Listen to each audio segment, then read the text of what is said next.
बिस्मिल्लाहिर्रहमानिर्रहीम। अस्सलाम वालेकुम नाज़रीन, कुछ इश्यूज़ के हवाले से आपको अपडेट्स करेंगे। एक तो ये कि फ़ौजी अदालतों के क़याम के हवाले से जो पटिशन सुप्रीम कोर्ट में दायर हो चुकी हैं और जिन पर पहले भी समाअत हो चुकी है, वो कल केस दोबारा लगा हुआ है। लेकिन उससे पहले वफाकी हुकूमत की तरफ से एक जवाब जमा कराया गया जिसमें वफाकी हुकूमत ने सुप्रीम कोर्ट से फ़ुल कोर्ट बनाने की इस्तदा की है। और ये डिमांड पहले भी आ चुकी है हुकूमत की तरफ से। कुछ दीगर केसेस में, इससे पहले जो इंतखाबात का केस था उसमें भी ये डिमांड थी कि फ़ुल कोर्ट बनाया जाए। अब दोबारा वफाकी हुकूमत ने फ़ुल कोर्ट की इस्तदा की है। और एतज़ाज़ एहसन साहब जो कि पटिशनर हैं, एक दरख्वास्त उनकी तरफ से डाली गई है, लतीफ़ खोसा उसमें उनके वकील हैं, उसमें उन्होंने भी इस्तदा की हुई है फ़ुल कोर्ट की। लेकिन क्योंकि जो भी उस वक्त नंबर ऑफ़ जजेस अवेलेबल थे, तो ये चीफ़ जस्टिस ऑफ पाकिस्तान का डिस्क्रेशन था, उनकी सवाबदीद थी, उस हिसाब से उन्होंने एक बेंच बना दिया था। अब देखना यह है कि जो वफाकी हुकूमत ने भी इस्तदा कर दिया है कि ये एक अहम मामला है और इसके ऊपर फ़ुल कोर्ट होना चाहिए, तो फिर फ़ुल कोर्ट के हवाले से कल सुबह बहस होगी और मेरे ख़्याल में उसके बाद फिर मामलात आगे जाएंगे। फ़ौजी अदालतों के क़याम के हवाले से मेरिट्स के ऊपर फिर दोबारा आगे डिस्कशन चलेगी या बहस चलेगी। और उससे पहले अब फ़ुल कोर्ट के ऊपर बहस होगी कि वो बनना चाहिए या नहीं बनना चाहिए, और फिर चीफ़ जस्टिस ऑफ पाकिस्तान का सवाबदीद होगा उसके ऊपर। एक तो ये ख़बर है। दूसरा ये है कि परवेज़ इलाही साहब जो है, उनकी ज़मानत तो हो गई थी मनी लॉन्ड्रिंग केस में, FIA का जो केस रजिस्टर हुआ था, लेकिन उसके बावजूद उनकी रिहाई नहीं हो सकी थी। और हुआ ये था कि पहले एंटी करप्शन का केस बना था, उसमें ज़मानत हो गई थी, लेकिन रिहाई नहीं हुई क्योंकि एक फ़्रेश केस मनी लॉन्ड्रिंग का रजिस्टर हो गया था, उसमें ज़मानत हुई। तो एक नज़रबंदी का ऑर्डर हुकूमत पंजाब की तरफ से परवेज़ इलाही साहब का इशू हो गया है मेंटेनेंस ऑफ पब्लिक ऑर्डर के तहत, और उनको नज़रबंद कर दिया गया। अब वो जो नज़रबंदी है उसको भी परवेज़ इलाही ने, उनके वकीलों ने चैलेंज कर दिया लाहौर हाई कोर्ट में, और अब उसके ऊपर लाहौर हाई कोर्ट समाअत करेगी और उसके बाद फ़ैसला होगा कि ये नज़रबंदी कानूनी है या गैर कानूनी है। और फिर अगर इसको गैर कानूनी करार दे देती है लाहौर हाई कोर्ट, तो उसके बाद देखना ये है कि परवेज़ इलाही को रिहा कर दिया जाएगा या उसके बाद कोई हरबा ऐसा रह गया जो इस्तेमाल होगा उनको मज़ीद जेल में रखने के लिए। ये भी 1-2 दिन में मेरे ख्याल में सिचुएशन क्लियर हो जाएगी और लाहौर हाई कोर्ट की इस हवाले से फाइंडिंग, उनका ऑर्डर सामने आ जाएगा। सियासी महाज पे देखें तो परवेज़ खटक ने PTI पार्लियामेंटेरियंस लॉन्च कर दी है और उन्होंने दावा किया है कि 50 के करीब साबिक MPS जो हैं उनके साथ वो राब्ते में हैं, जबकि ज़राए ये बताते हैं कि 13 के करीब MPS से उन्होंने राब्ता किया है, जिनमें से 6 ने ऑलरेडी उनसे माज़रत कर ली है। तो उनका दावा है कि वो 50 के करीब MPS के साथ राब्ते में हैं, लेकिन जो ज़राए से ख़बरें आ रही हैं वो ये हैं कि 13 के करीब लोगों से उन्होंने राब्ता तो किया है, लेकिन उनमें से भी 6 लोगों ने उनसे ऑलरेडी माज़रत कर ली है। तो परवेज़ खटक साहब जो हैं वो ना सिर्फ ये कि पाकिस्तान तहरीक इंसाफ से अलहदा हो चुके हैं, बल्कि वो अपनी पॉलिटिकल पार्टी लॉन्च कर चुके हैं, अपनी जमात लॉन्च कर चुके हैं। जैसे पंजाब में एक तरफ हमने IPP इस्तेकाम पाकिस्तान पार्टी का इनेकाद होते हुए देखा है, इसी तरह KPK से ये PTI पार्लियामेंटेरियंस जो है उन्होंने लॉन्च की है। और अब देखना यह है कि वैसे तो परवेज़ खटक के हवाले से ये कहा जाता रहा है कि वो सियासी तौर पर जोड़ तोड़ काफ़ी हद तक KPK में करते रहे हैं, पाकिस्तान तहरीक इंसाफ का हिस्सा बनने से पहले भी और उसमें होते हुए भी। और परवेज़ खटक की बड़ी एक सपोर्ट थी पाकिस्तान तहरीक इंसाफ को। लेकिन अब जो सूरत हाल है, क्या उसमें भी परवेज़ खटक की जो जोड़ तोड़ है वो उसी तरह से कामयाब होगी या फिर उनको कोई ख़ास कामयाबी नहीं मिलेगी, क्योंकि KPK में PTI का नज़रियाती वोट बैंक जो है वो काफ़ी हद तक उजागर हो चुका हुआ है। तो ये आने वाले दिनों में सिचुएशन क्लियर होगी, लेकिन अभी तक कोई ख़ास सिचुएशन लगती नहीं है परवेज़ खटक साहब के हवाले से सियासी तौर पर। तोशाखाना केस जो है उसमें ये हुआ जी कि तोशाखाना केस में एक तो जो ट्रायल चल रहा था वो कल 2 गवाहों को तलब कर लिया ट्रायल कोर्ट ने, लेकिन इस ट्रायल कोर्ट में चलने वाली समाअत के ख़िलाफ़ जो प्रोसीडिंग्स हैं वो इस्लामाबाद हाई कोर्ट में chief justice Islamabad high court Aamir Farooq साहब के पास पेंडिंग है, उनकी अदालत में पेंडिंग है, और ख्वाजा हारिस साहब ने आज वहाँ पर बहस की है। अभी तक जब मैं आपसे मुखातिब हूँ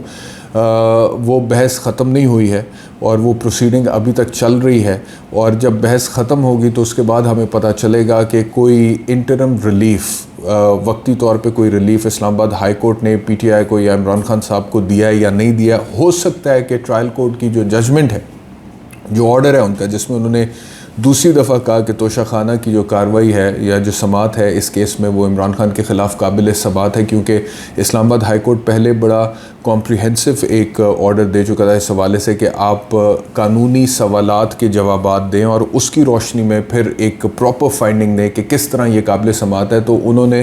वो डिटेल्ड ऑर्डर देने की बजाय ख्वाजा हारिस की बहस सुने बगैर दोबारा उजलत में एक फ़ैसला दे दिया। इस्लामाबाद हाई कोर्ट ने 7 दिन दिए थे, उन्होंने 3 दिनों में फ़ैसला कर दिया। तो अब देखना ये है कि वो जो 3 दिन में फ़ैसला हुआ है और इमरान खान के वकील की बहस को सुने बगैर फ़ैसला हुआ है, उस फ़ैसले को इस्लामाबाद हाई कोर्ट किस नज़र से देखती है, उसको मुअत्तल करती है या नहीं मुअत्तल करती है, और अगर मुअत्तल करती है तो उसके बाद फाइनली रिलीफ दोबारा इमरान खान को देती है, और अगर देती है तो वो क्या दोबारा केस को रिमांड करेगी ट्रायल कोर्ट के पास, या फिर जो भी अब ट्रायल कोर्ट की फाइंडिंग है उसके ऊपर अपनी एक फाइंडिंग दे देगी और एक हतमी फ़ैसला सुना देगी। दोनों पॉसिबिलिटीज़ हैं, दोनों पॉसिबिलिटीज़ मैच्योर हो सकती हैं। और आखिरी जो ख़बर है वो लाहौर हाई कोर्ट से है, और वो ख़बर ये है कि आपको याद होगा कि कुछ दिन पहले लाहौर हाई कोर्ट के एक जज साहब हैं आबिद हुसैन चट्ठा, जस्टिस आबिद हुसैन चट्ठा, उन्होंने एक 134 सफ़ात का फ़ैसला सुनाया था, जिसमें उन्होंने जो मौजूदा पंजाब की निगरान हुकूमत है इन्होंने एक मुआहदा किया था, और उस मुआहदे के तहत 10 लाख एकड़ के करीब पंजाब की जो अराज़ी है वो दे दी गई थी लीज़ पर फ़ौज को कि वहाँ पर जो है वो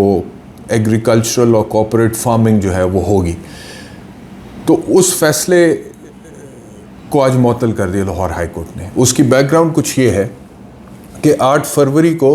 फ़ौज के डायरेक्टर जनरल स्ट्रेटिजिक प्रोजेक्ट्स ने पंजाब के बोर्ड ऑफ रेवेन्यू जो है, जो जिनके पास ज़मीनों का रिकॉर्ड वगैरह सारा होता है, उनको एक ख़त लिखा, और उस ख़त में उन्होंने दरख्वास्त की कि 10 लाख एकड़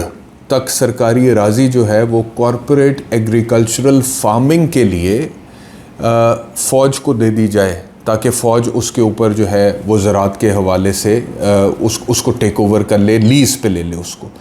तो उसमें ख़त में लिखा गया था कि क्योंकि तेल और ख़ुराक की बढ़ती हुई कीमतें हैं और पाकिस्तान की मईशत को इसके हवाले से चैलेंज है, लिहाजा ये ज़मीन जो है ये लीज़ पे दी जाए फ़ौज को, क्योंकि बेकार बंजर ज़मीनें तैयार करने का तजर्बा है फ़ौज के पास। तो वो जो मंसूबा था उसमें ये कहा गया, ये तजवीज़ दी गई थी डीजी स्ट्रेटिजिक प्रोजेक्ट्स की तरफ से कि 10 से 15 हज़ार एकड़ जो है सैराब शुदा अराज़ी फ़ौरी जारी की जाए हुकूमत पंजाब की तरफ से। उसके बाद 1 मार्च तक 1 लाख एकड़ मज़ीद अराज़ी, और फिर 10 लाख एकड़ में से बकिया जो रह जाएंगे वो अप्रैल तक अराज़ी जो है वो फ़ौरी जारी कर दी जाएगी। ये तजवीज़ थी। अच्छा, ये तजवीज़ जब डीजी स्ट्रेटिजिक प्रोजेक्ट्स की तरफ से बोर्ड ऑफ रेवेन्यू को गई है तो उसके तकरीबन 1 माह बाद, 1 महीने बाद एक मुआहदा हुआ गवर्नर पंजाब बलीगुर रहमान जो हैं उनके और फ़ौज के माबैन। मेरे ख्याल में डीजी स्ट्रेटिजिक प्रोजेक्ट्स ही होंगे फिर, या कोई और होगा, आई डोंट नो कि फ़ौज को वहाँ पे कौन रिप्रेजेंट कर रहा था, लेकिन एक मुआहदा मंजर आम पर आया, और वो मुआहदा जो था उसके ऊपर दस्तखत हुए और एक मुश्तरका मंसूबा जो है वो तय पाया, और उसके तहत ये डिसाइड हुआ कि जो हुकूमत पंजाब निगरान है ये 10 लाख एकड़ अराज़ी जो है कॉर्पोरेट एग्रीकल्चरल फार्मिंग के लिए 20 साल की लीज़ पर फ़ौज को दे रही है। और जो मुआहदे की टर्म्स एंड कंडीशंस थी उसमें जो मुनाफे की टर्म्स एंड कंडीशंस थी उसमें लिख दिया गया कि जो भी इससे कल को प्रॉफिट होगा उसका 20% जो है वो रिसर्च एंड डेवलपमेंट को जाएगा, यानी कि तहकीक और तरक्की के लिए वक्फ हो जाएगा। मुनाफे का 20%, और बाकी जो 80% होगा वो पंजाब हुकूमत और फ़ौज में बराबर तकसीम होगा। अच्छा जी, अब ये जब नोटिफिकेशन मंजर आम पर आया तो उसके बाद लाहौर के कुछ वकला ने एक NGO की जानिब से इस मुआहदे को चैलेंज कर दिया, और उन्होंने कहा कि ये कानूनी तौर पर दुरुस्त नहीं है, क्योंकि निगरान हुकूमत जो है उसकी तो ये कैपेसिटी नहीं है कि वो इस तरह की लीजेस जो है वो साइन करे, क्योंकि इनका तो बड़ा लिमिटेड सा स्कोप है under the law and constitution के, इन्होंने इलेक्शंस कराना है और घर चले जाना है। और उसके ऊपर फिर लाहौर हाई कोर्ट का जो सिंगल बेंच है जिसको जो जस्टिस आबिद हुसैन चट्ठा जिसको सुन रहे थे, उसने एक फ़ैसला सुनाया। और उस फैसले में उन्होंने इस कॉन्ट्रैक्ट को, इस मुआहदे को कलअदम करार दे दिया। और इसी बुनियाद पे कलअदम करार दिया कि उन्होंने कहा कि ये जो निगरान हुकूमत है ये उसकी कैपेसिटी नहीं है, ये लीगली वो केपेबल नहीं है ये करने का, और ये गैर आइनी है, गैर कानूनी है on the part of the interim government caretaker setup in Punjab कि वो इस तरह से कॉन्ट्रैक्ट्स करें, क्योंकि इनका डोमेन बड़ा लिमिटेड है इलेक्शन एक्ट 2017 की रोशनी में और आइन की रोशनी में। लिहाजा एक तो उन्होंने ये कहा। दूसरा, जो कोर्ट है, लाहौर हाई कोर्ट है, उसने ये कहा कि आइन ने भी, जो फ़ौज है उसको भी आइन ने तजारती मंसूबे शुरू करने की इजाज़त नहीं दी है। तो ये दो फाइंडिंग्स उन्होंने लिखी और वो मुआहदा जो है वो कलअदम करार दे दिया। अब उस मुआहदे के ख़िलाफ़ अपील की हुकूमत पंजाब, उस फैसले के ख़िलाफ़ अपील की हुकूमत पंजाब ने। अब वो अपील लगी है डबल बेंच के पास। उस डबल बेंच को हेड कर रहे जस्टिस बाकिर नजफ़ी, और उन्होंने आज वो जो फ़ैसला था सिंगल बेंच का उसको मुअत्तल कर दिया है, जिस फ़ैसले में जो मुआहदा हुआ था 10 लाख एकड़ अराज़ी पंजाब की मौजूदा निगरान हुकूमत पंजाब फ़ौज के सुपुर्द कर रही थी कॉर्पोरेट एग्रीकल्चरल फार्मिंग के लिए। तो वो जो कलअदम करार दिया गया था मुआहदा, जिस फ़ैसले के ज़रिए, उस फ़ैसले को आज हाई कोर्ट के डिविजनल बेंच ने, जो कि हेड कर रहे थे जस्टिस बाकिर नजफ़ी, उसने मुअत्तल कर दिया उस फ़ैसले को। तो एक ये भी डेवलपमेंट है कि वो आज मुअत्तल हो गया। अब आगे इस केस की प्रोसीडिंग मज़ीद चलेगी तो मेरे ख़्याल में हतमी तौर पे ये कोई फाइंडिंग देंगे, and there is a possibility कि हाई कोर्ट जो भी फाइंडिंग देता है उसके बाद ये मामला सुप्रीम कोर्ट तक भी जाए। तो ये आज की स्टोरीज़ थी और उसके ऊपर तज्ज़िया था। बहुत शुक्रिया वीलॉग देखने के लिए। अपना ख्याल रखिए। अल्लाह हाफ़िज़।